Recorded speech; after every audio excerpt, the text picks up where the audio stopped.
ফিলিস্তিন এর এই অবস্থার জন্য দায়ী কে? ফিলিস্তিনের বর্তমান সংকটের পেছনে একাধিক কারণ ও পক্ষ জড়িত আছে।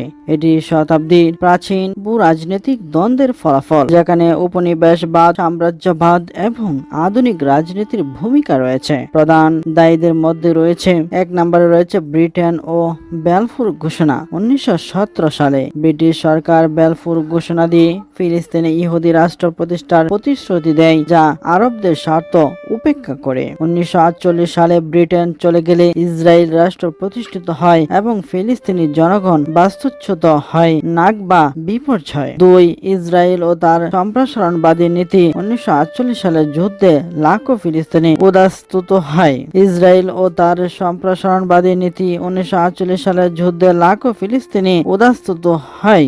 1967 সালে 6 দিনের যুদ্ধে ইসরায়েল পশ্চিম তীর, গাজা এবং পূর্ব জেরুজালেম দখল করে। 1993 সালের অসলো চুক্তির পরও অবৈধ বসতি স্থাপন এবং দখলদারিত্ব অব্যাহত রাখে। 3 নম্বর, ফিলিস্তিনের আজকের এই অবস্থার জন্য 3 নম্বর কারণ হলো যুক্তরাষ্ট্র ও পশ্চিম সমর্থন। মার্কিন যুক্তরাষ্ট্র ইসরায়েলকে সামরিক ও অর্থনৈতিক সহায়তা দিয়ে আসছে, যা ফিলিস্তিনের দখলদারিত্ব ও নিপীড়নকে উৎসাহিত করছে। জাতিসংঘ সহ বিভিন্ন রাজনৈতিক আন্তর্জাতিক সংস্থা প্রস্তাব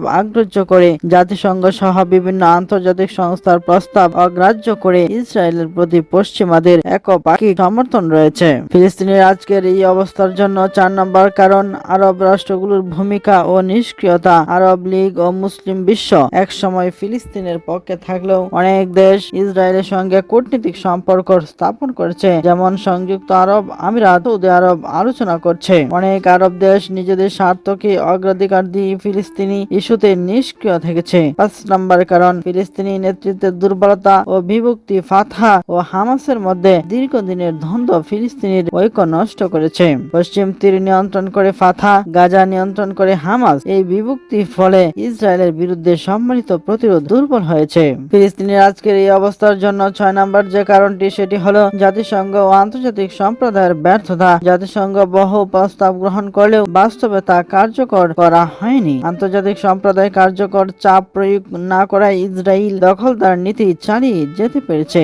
বর্তমানে গাজায় ভয়াবহ মানবিক সংকট চলছে, যেখানে ইসরায়েলের অবরোধ, হামলা এবং আন্তর্জাতিক সম্প্রদায়ের নিষ্ক্রিয়তা পরিস্থিতিকে আরো জটিল থেকে জটিল করছে। সর্বোপরি দায়ী কে? মূলত ব্রিটেনের ঔপনিবেশিক নীতি, ইসরায়েলের আগ্রাসন, মার্কিন ও পশ্চিমা সমর্থন, আরব বিশ্বের নিষ্ক্রিয়তা এবং ফিলিস্তিনি নেতৃত্বের বিভক্তি, এসবই ফিলিস্তিনের বর্তমান পরিস্থিতির জন্য দায়ী। ফিলিস্তিনি যুদ্ধে ইসরায়েল কোথা থেকে এত শক্তি পায়? চলুন আমরা এক নজরে দেখে নেই। ইসরায়েলের সামরিক শক্তির মূল কারণগুলো হচ্ছে: 1 নম্বর, যুক্তরাষ্ট্রের সহায়তা। ইসরায়েল মার্কিন যুক্তরাষ্ট্র থেকে ব্যাপক সামরিক ও অর্থনৈতিক সহায়তা পায়। প্রতি বছর যুক্তরাষ্ট্র ইসরায়েলকে বিলিয়ন ডলার মূল্যের সামরিক সহায়তা ও উন্নত অস্ত্র সরবরাহ করে, যেমন F-35 যুদ্ধ বিমান, আয়রন ড্রোন ক্ষেপণাস্ত্র, প্রতিরক্ষা ব্যবস্থা এবং উন্নত ড্রোন প্রযুক্তি।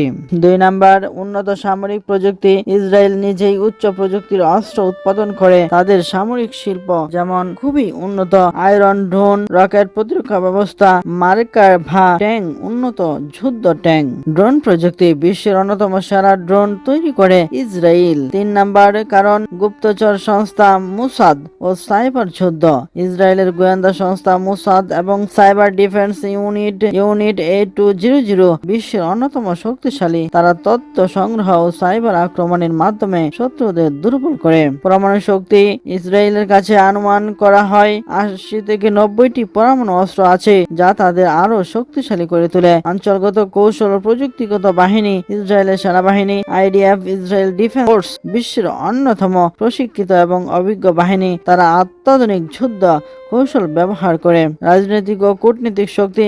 ইসরায়েল পশ্চিমা বিশ্বের, বিশেষ করে আমেরিকা, ইউরোপ এবং কিছু আরব দেশের কূটনৈতিক সমর্থন পায়, যা তাদেরকে আন্তর্জাতিক পর্যায়ে নিরাপত্তা দিতে নিশ্চিত করে। ফিলিস্তিন যুদ্ধে ইসরায়েল কোথা থেকে এত শক্তি পায়? ফিলিস্তিনি যুদ্ধে আরব কান্ট্রিগুলো নীরব কেন? ফিলিস্তিন ইস্যুতে অনেক আরব দেশ নীরব বা সীমিত প্রতিক্রিয়া দেখাচ্ছে। এর পেছনে কিছু গুরুত্বপূর্ণ কারণ রয়েছে। রাজনৈতিক ও কূটনৈতিক স্বার্থ। বেশিরভাগ আরব দেশ, বিশেষ করে সৌদি আরব, সংযুক্ত আরব আমিরাত, UAE, মিশর এবং জর্ডান বর্তমানে ইসরায়েল সঙ্গে কূটনৈতিক সম্পর্ক স্থাপন করা উন্নত করতে আগ্রহী। 2020 সালে আব্রাহাম চুক্তির মাধ্যমে ইউএই, বাহরাইন, মরক্কো ও সুদান ইসরায়েলকে স্বীকৃতি দিয়েছে। সৌদি আরব ও ইসরায়েলের সঙ্গে সম্পর্ক স্বাভাবিক করার আলোচনা চলছে। যুক্তরাষ্ট্র ও পশ্চিম বিশ্বে নির্ভরতা বেশিরভাগ আরব দেশ অর্থনৈতিক ও সামরিক দিক থেকে যুক্তরাষ্ট্রের উপর নির্ভরশীল। যুক্তরাষ্ট্র ইসরায়েলের প্রধান মিত্র হওয়ায় এসব দেশ প্রকাশ্যে ইসরায়েলের বিরুদ্ধে কঠোর অবস্থান নিতে চায় না। ইরান ও আঞ্চলিক রাজনীতি। মধ্যপ্রাচ্যে সৌদি আরব ও সংযুক্ত আরব আমিরাতের প্রধান প্রতিদ্বন্দ্বী ইরান হামাস ও হিজবুল্লাহর মতো গোষ্ঠীগুলোকে সমর্থন দেয়, যা সৌদি ও তার মিত্রদের সঙ্গে হুমকি স্বরূপ। তাই তারা ফিলিস্তিনি ইস্যুতে সরাসরি সম্পৃক্ত হতে চায় না। অভ্যন্তরীণ রাজনৈতিক সংকট। আরব অনেক দেশ নিজস্ব অভ্যন্তরীণ সমস্যা রয়েছে, যেমন মিশর অর্থনৈতিক সংকট ও রাজনৈতিক স্থিতিশীলতা রক্ষার চেষ্টা করছে। সৌদি আরব যুবরাজ মোহাম্মদ বিন সালমান তার আধুনিকায়ন পরিকল্পনা করছে ভিশন 2030 বাস্তবায়নে মনোযোগী। লেবানন অর্থনৈতিক ধস ও রাজনৈতিক অস্থিরতা চলছে। ইসরায়েল সামরিক শক্তির ভয়। ইসরায়েল উন্নত সামরিক প্রযুক্তি ও মার্কিন সমর্থন থাকায় বেশিরভাগ আরব দেশ সরাসরি সংঘাতে জড়াতে চায় না। আরব বিশ্বে ঐক্যের অভাব। মধ্যপ্রাচ্যের দেশগুলির মধ্যে ঐক্যের অভাব রয়েছে। সৌদি, ইরান, কাতার, সৌদি আরব দ্বন্দ্বের কারণে একসঙ্গে সিদ্ধান্ত নেওয়া কঠিন হয়ে পড়েছে। সৌদি আরব, ইরান, কাতার, সৌদি দ্বন্দ্বের কারণে একসঙ্গে সিদ্ধান্ত নেওয়া কঠিন হয়ে পড়েছে। তবে কিছু দেশ সমর্থন দিয়েছে। ইরান হামাসকে সামরিক ও আর্থিক সহায়তা দেয়। কাতার হামাসকে অর্থায়ন করে এবং মধ্যস্বত্বকারী হিসেবে কাজ করে। তুরস্ক এরদোগান ফিলিস্তিনের পক্ষে জোরালো বক্তব্য দিয়ে থাকেন। ফিলিস্তিনের জনসংখ্যা বেশি হলেও তারা ইসরায়েলের বিরুদ্ধে যুদ্ধের ময়দানে দুর্বল হয়ে পড়ে। এর কয়েকটি কারণ আছে। সামরিক শক্তির বিশাল পার্থক্য। ইসরায়েলের সেনাবাহিনী IDF, ইসরায়েল ডিফেন্স ফোর্স অত্যন্ত সুসংগঠিত, উন্নত প্রযুক্তি সম্পন্ন এবং বিশ্বের অন্যতম শক্তিশালী বাহিনী। উন্নত অস্ত্র ও প্রযুক্তি। ইসরায়েলের কাছে F-35 যুদ্ধবিমান, আয়রন ডোম ড্রোন, মার্কাভা ট্যাঙ্ক ও ক্ষেপণাস্ত্র প্রতিরক্ষা ব্যবস্থা। অনুমান করা হয় ইসরায়েলের কাছে 80 থেকে 90টি পরমাণু অস্ত্র রয়েছে। সাইবার যুদ্ধ। ইসরায়েল ইউনিট 8200 বিশ্বের অন্যতম শক্তিশালী সাইবার গোয়েন্দা দল। অন্যদিকে ফিলিস্তিন গোষ্ঠীগুলোর কাছে তুলনামূলক সীমিত ও কম উন্নত অস্ত্র আছে, যেমন রকেট, রাইফেল ও মজলুম বাহিনীর গেরিলা কৌশল। ফিলিস্তিনের অভ্যন্তরীণ বিভক্তি। ফিলিস্তিনের রাজনৈতিক ও সামরিক সংগঠনও বিভক্ত। পশ্চিম তীর, ফাতাহ ও গাজা, হামাস আলাদা শাসিত এলাকা। হামাস ও ফাতাহের মধ্যে দীর্ঘদিনের দ্বন্দ্ব থাকায় ঐক্যবদ্ধ প্রতিরোধ গড়ে তুলতে পারে না ফিলিস্তিন। আন্তর্জাতিক সমর্থন ও নিষেধাজ্ঞা। ইসরায়েল মার্কিন যুক্তরাষ্ট্র ও পশ্চিমা দেশগুলোর কাছ থেকে বিপুল পরিমাণ সামরিক ও অর্থনৈতিক সহায়তা নিয়ে থাকে।